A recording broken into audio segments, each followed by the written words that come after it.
बिस्मिल्लाहिर्रहमानिर्रहीम। मैं जी मुहम्मद सरफराज इस वेले मानावाला दे नाल 1.5 किलोमीटर के फासले ते पिंड आ गुरुआं वाली, उत्थे हाजी कासम साहब के फार्म ते बैठा जी। हाजी कासम अली साहब जिहड़े है ये डंगरां दे व्यापारी भी आ, इहदे तो इलावा कुरबानी का जिहड़ा माल है उहदा भी कारोबार करदे आ।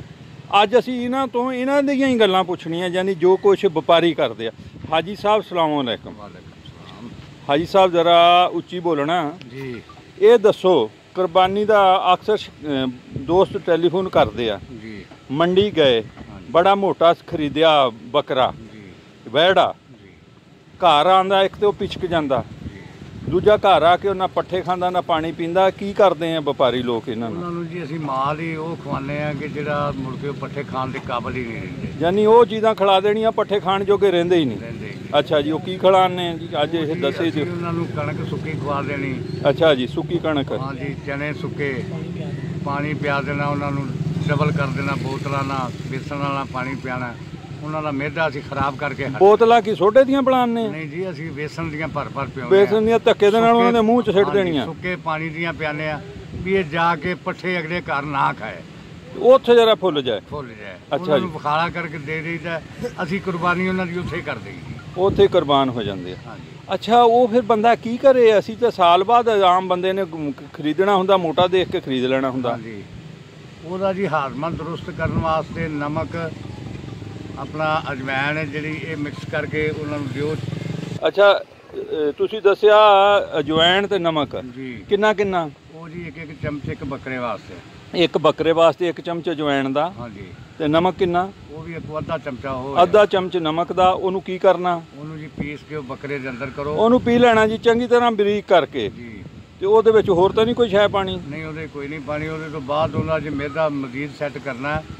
अनारदाना जिहड़ा ओनू मतलब ग्राइंडर करके वो पिलाओ, ओहदे च भी नमक पाओ। अनारदाना? अनारदाना एक बकरे वास्ते किन्ना? हाँ जी, वो तकरीबन एक चाक होना चाहिए। हाँ जी। ते पुदीना भी नाल होना चाहिए, जिहड़ा हरा पुदीना, हरा पुदीना जी। हाँ जी, वो तुसीं दिओगे तो इंशाअल्लाह ਉਹਦਾ मैदा फिट हो जाएगा।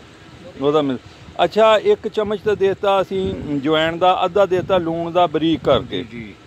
ਉਹਦੇ तो किन्ने वक्फे तो बाद पुदीना देना जी? ਉਹ ਤੁਸੀਂ ਕੋਈ तकरीबन 2 ਤੋਂ 3 घंटे बाद ਉਹਨੂੰ ਦੇਣਾ। 2-3 घंटे वो पट्ठे खाण ਲੱਗ ਪਊਗਾ इंशाअल्लाह, पट्ठे खाएगा।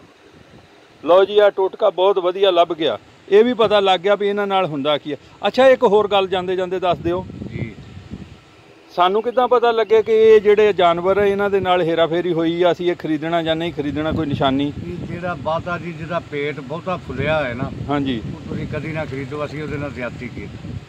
ਜਿਹੜਾ ਪੇਟ ਜ਼ਿਆਦਾ ਫੁੱਲਿਆ ਆ ਉਹ ਜਾਨਵਰ ਕਦੀ ਨਾ ਖਰੀਦੋ, ਉਹਦੇ ਨਾਲ ਵਪਾਰੀ, ਅਸੀਂ ਤਾਂ ਮੁਰਾਦ ਇਹਨਾਂ ਦਾ ਵਪਾਰੀ ਆ, ਹੋਰ ਇਹ ਨਹੀਂ ਕਰਦੇ। ਹਾਂਜੀ ਹਾਂਜੀ, ਜੇ ਕਰਦੇ ਹੁਣ ਤਾਂ ਦੱਸਣ ਕਿ ਉਹਦੇ ਨਾਲ ਜ਼ਿਆਦਤੀ ਹੋਈ ਹੁੰਦੀ ਆ। और अच्छी गल, ਬੱਕਰਿਆਂ ਦਾ ਕਾਰੋਬਾਰ ਕਰਦੇ ਨਹੀਂ ਜੀ, ਅਸੀਂ ਕਰਨੇ ਆ ਬੱਚਿਆਂ ਦਾ। अच्छा, बच्चों नाल भी इदां हो जाती है? ਬੱਚਿਆਂ ਨਾਲ ਘੱਟ ਹੀ ਹੁੰਦੀ ਹੈ, ਬੱਚਿਆਂ ਨਾਲ ਨਹੀਂ ਇਸ ਤਰ੍ਹਾਂ ਕਰ ਸਕਦੇ। अच्छा, पर बच्चों नाल घट होंदी है। ਹਾਂਜੀ। ते ਉਹ दूसरा ये है जी कि हुण ते ऑनलाइन ਦੀਆਂ सहूलतां हो गई, मंडियां 'ਚ जाना ही घट चाहिदा। ਹਾਂਜੀ।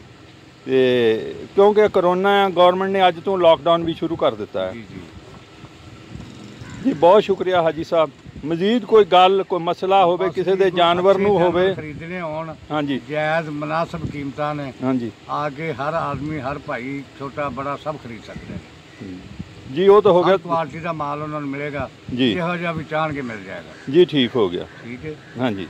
ते ए एक साडा भाई है इधर जा रहा, बड़ा जालम है, ठीक है।